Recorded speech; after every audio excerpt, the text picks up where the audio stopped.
Gautam neuro care brain stroke migraine fits brain and spine surgeries की best neuro surgeon Telugu ఆత్మ గౌరవం పుట్టిన రోజు ఇది ఎన్టీ రామారావు గారు ముఖ్యమంత్రి అయిన రోజు ఇది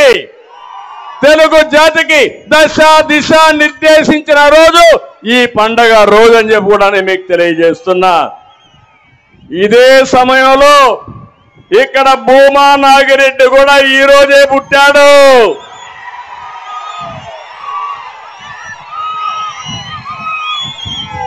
అలాంటి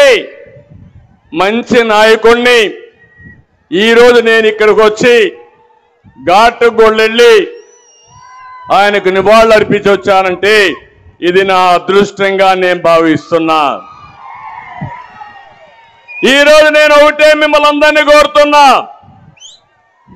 5 సంవత్సరాల వైఎస్ఆర్ కాంగ్రెస్ పార్టీ పాలన పేదవాళ్ళ పాలిట శాపంగా మారింది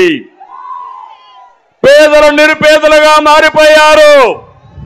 యువత నిరుద్యోగులుగా మారిపోయారు నేను అందుకనే ఈ ఆళ్లగడ్డలో ప్రారంభిస్తున్న స్వర్ణ యుగం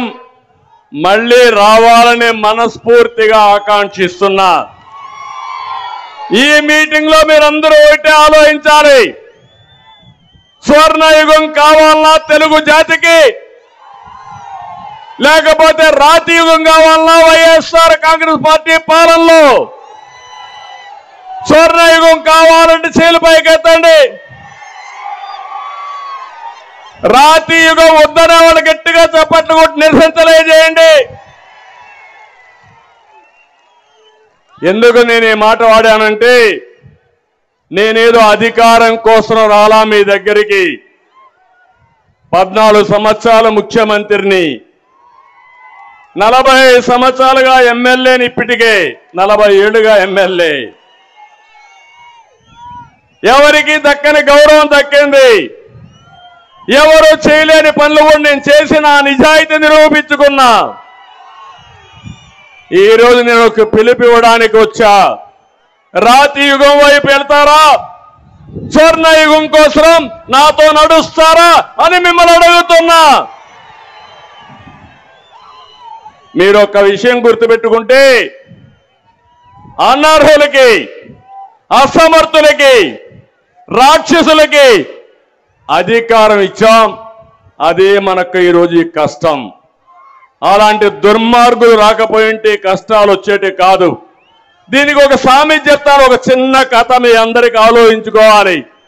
మీరు కూడా ఒకప్పుడు ఇనుంటారు కానీ మర్చిపోయి ఉంటారు భస్మాసుడు ఉండేవాడు జ్ఞాపకం ఉందా అందరికీ ఈశ్వరుడి భక్తుడు భస్మాసురుడు ఆయనతో తపస్సు చేశాడు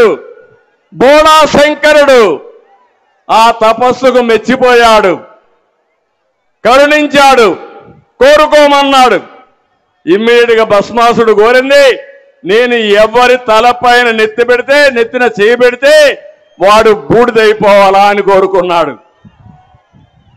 పాపం ముందు వెనక ఆలోచించలేదు ఈశ్వరుడు ఆలోచించుకున్నా వరం ఇచ్చాను పో అన్నాడు అక్కడి నుంచి ప్రారంభమైన కష్టాలు తనకు వరం ఇచ్చిన భస్మాసురుడు ఎవరైతే భస్మాసురుడు ఉన్నాడో శంకరుడి మీదనే చేయి పెట్టబోయాడు ఆయన నెత్తినే చేయి పెట్టబోయాడు శంకరుడికి దిక్కుదేల పాపం ఏం చేయాలో ఆలోచించాడు ఎక్కడెక్కడో దాంకున్నాడు కడాన పోయి విష్ణువు దగ్గరికి పోయి తప్పైపోయింది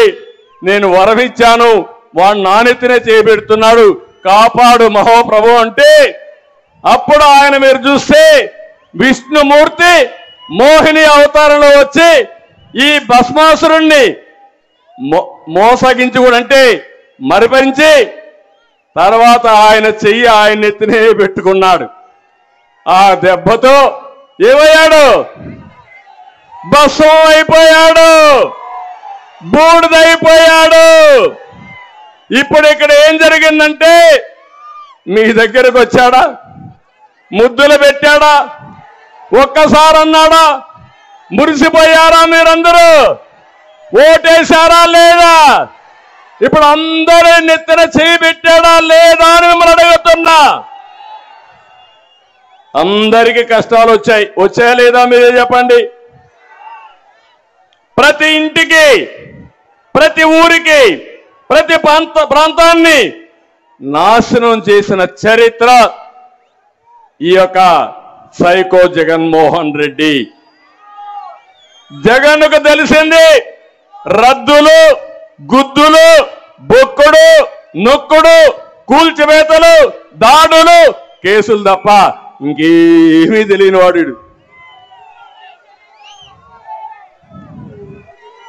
ఎవరైనా సరే మంచి కార్యక్రమం చేయాలంటే